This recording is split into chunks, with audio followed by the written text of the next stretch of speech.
ایک ایسا خطرناک دشمن جو ابھی تک اپنی شناخت چھپائے بیٹھا ہے، لیکن اس کے آدمی چاروں طرف پھیل چکے ہیں۔ ان لوگوں نے نہ صرف اینی گول کے سرائے میں اورحان بے کے سپاہیوں پر حملہ کیا، بلکہ انہی سے تعلق رکھنے والے کچھ لوگوں نے قلعے کے اندر شہنشاہ پر حملہ بھی کیا۔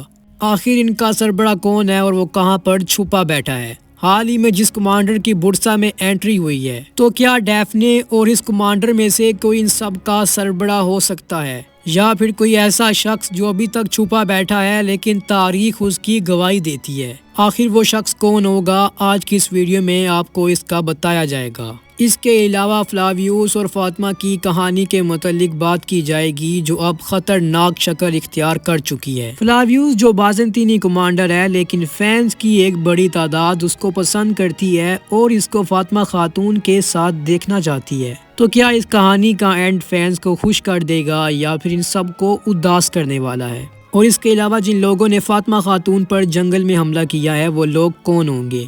ان تمام تر سوالات کے جوابات جاننے کے لیے ویڈیو کو آخر تک دیکھیے گا، لیکن اس سے پہلے اگر آپ نے چینل کو سبسکرائب نہیں کیا تو ابھی سبسکرائب کر دیں اور اس ویڈیو کو ضرور سے لائک کر دیں۔ سب سے پہلے بات کر لیتے ہیں اس خطرناک دشمن کی جو ابھی تک ظاہر تو نہیں ہوا۔ اب تمام تر لوگ یہ جاننے کے لیے بےتاب ہیں کہ اس سٹار کے پیچھے کون ہو سکتا ہے۔ تو ناظرین، اس کا تاریخ کے ساتھ بہت گہرا تعلق ہے۔ پہلے تو ایسا معلوم ہوتا تھا کہ ان لوگوں کا تعلق کارامان سے ہو سکتا ہے، کیونکہ کارامان کے جھنڈے کا نشان اور ان لوگوں کی گردن پہ موجود نشان بالکل سیم ہے۔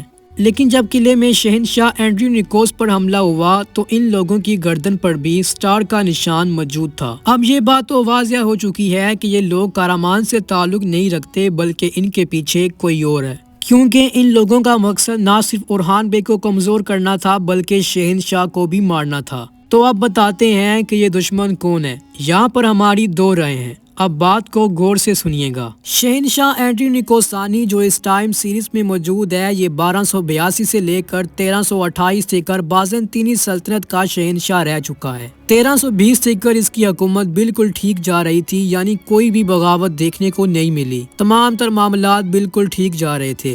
لیکن جب 1321 آتا ہے تو شہنشاہ کے خلاف ایک جماعت کھڑی ہو جاتی ہے اور یہ لوگ اپنے ہی شہنشاہ کے خلاف بغاوت کر دیتے ہیں، اور ان کا سربراہ کوئی اور نہیں بلکہ شہنشاہ کا پوتا اینڈرونیکوس سوئم پلیلوگوس ہوتا ہے، جو اپنے دادا کو تخت سے ہٹا کر خود شہنشاہ بننا چاہتا تھا، اور اس نے شہنشاہ کے کئی سفیروں کو اپنے ساتھ ملا لیا تھا۔ اب 1328 سے شہنشاہ کے خلاف لگاتار بغاوت ہوتی ہے، یعنی 7 سال کے سلسلے میں شہنشاہ بہت کمزور ہو چکا تھا، اور آخرکار 7 سال بعد 1328 میں شہنشاہ کی ہمت جواب دے گئی اور اس نے اپنے پوتے کے حوالے اپنا تخت کر دیا، اور پھر 1328 میں بازنطینی سلطنت کا نیا شہنشاہ اینڈرونیکوس ثانی کا پوتا اینڈرونیکوس سوئم پلیلوگوس بن گیا۔ اب جن لوگوں نے شہنشاہ پر حملہ کیا ہے، ان کا تعلق شہنشاہ کے پوتے کے ساتھ ہو سکتا ہے کہ اسی کے حکم پر ہی ان لوگوں نے شہنشاہ پر حملہ کیا ہے، اور ایسا بھی ممکن ہے کہ ڈیفنے بھی شہنشاہ کے پوتے کے ساتھ ملی ہے اور اسی کے لیے کام کرتی ہے۔ اب آپ سوچ رہے ہوں گے کہ ٹیزر میں دیکھا جا سکتا ہے کہ اورحان بے کی قرارگاہ پر حملہ ہوا ہے، اور یہ وہی قرارگاہ ہے جس کو بورسا کے سامنے قائم کیا گیا تاکہ بورسا کا محاصرہ کیا جا سکے۔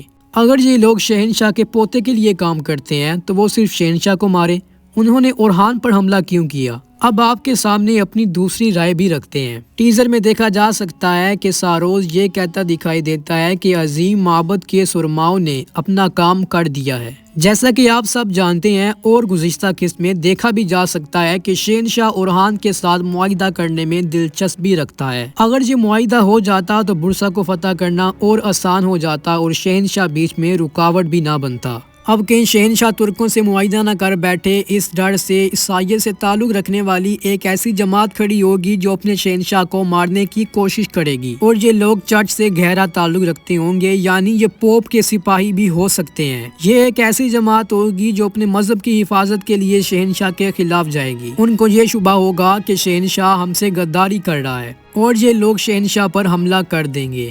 لیکن یاد رکھیے گا کہ شہنشاہ ابھی نہیں مرے گا۔ تاریخ میں شہنشاہ اینڈرونیکوس ثانی کی موت 1334 میں ہوتی ہے، یعنی کہ عثمان غازی کی وفات کے 8 سال بعد شہنشاہ کی موت ہوگی۔ اسی لیے ساروس یہ کہتا دکھائی دیتا ہے کہ عظیم معبد کے سرماؤں، یعنی کہ یہ پوپ کے سپاہی ہو سکتے ہیں جو اپنے مذہب کی سربلندی کے لیے کچھ بھی کرنے کے لیے تیار ہوتے ہیں۔ لیکن اب ان لوگوں نے دوسری جانب اورحان بے کی قرارگاہ پر حملہ کیا ہے اور اس کو مکمل تباہ کر دیا ہے۔ تو کیا اب برسا کی فتح اور آگے چلی جائے گی؟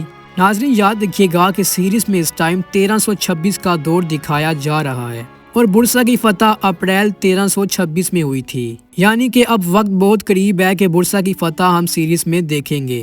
برسا کی فتح تاخیر کا شکار نہیں ہوگی بلکہ جلد ہی برسا فتح ہونے والا ہے۔ لیکن برسا کی فتح عثمان غازی کے فینس کے لیے ایک بری خبر بھی ہوگی کہ عثمان غازی برسا کی فتح کے بعد دنیا فانی سے رخصت ہو جائیں گے۔ اب اگر بات کر لیں فلاویوز اور فاطمہ کی سٹوری کی، جس کے بارے ہر کوئی جاننا چاہتا ہے کہ کیا ہوگا۔ اب کیا ہوتا ہے کہ جس کمانڈر کی حال ہی میں برسا میں انٹری ہوتی ہے وہ کہتا ہے کہ اورحان غازی کا سب سے قریبی ساتھی میرے پاس لے کر آؤ۔ اس کے نتیجے میں جنگل میں فاطمہ کو اکیلا پا کر یہ لوگ فاطمہ پر حملہ کر دیں گے اور فاطمہ خاتون کو ایک درخت کے ساتھ باندھا ٹیزر میں دیکھا جا سکتا ہے۔ لیکن پھر وہاں پر فلاویوز کی انٹری ہوتی ہے اور وہ ان لوگوں کو مار دیتا ہے اور فاطمہ کو بچا لیتا ہے۔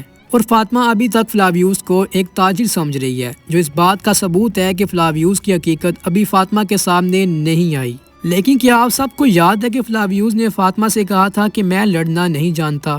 تو اب فاطمہ جو فلاویوز کو تاجر سمجھتی ہے، اس کا نیا روپ دیکھ کر حیران ہو جائے گی کہ یہ تلوار بازی میں اتنی مہارت کیسے رکھتا ہے کہ یہ اکیلے اتنے آدمی مار دیتا ہے۔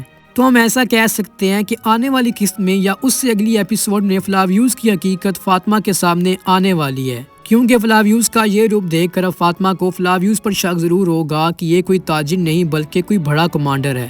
لیکن اب سوال یہ بنتا ہے، جب فلاویوز کی حقیقت فاطمہ کے سامنے آئے گی تو کیا ان دونوں کی شادی ہو پائے گی، یا پھر اس کہانی کا اختتام ان دونوں کے فینس کو اداس کرنے والا ہے؟ اگر آپ نے ٹیزر دیکھا تو آپ سب کو معلوم ہوگا کہ فی الحال تو فلاویوز اور اورحان آپس میں مل چکے ہیں اور دونوں ہی اس خطرناک دشمن کے خلاف لڑ رہے ہیں جس نے شہنشاہ پر حملہ کیا ہے، اور فلاویوز جس کا ابھی تک کوئی معلوم نہیں کہ وہ موزالون کا بیٹا ہے یا پھر کوئی اور ہے۔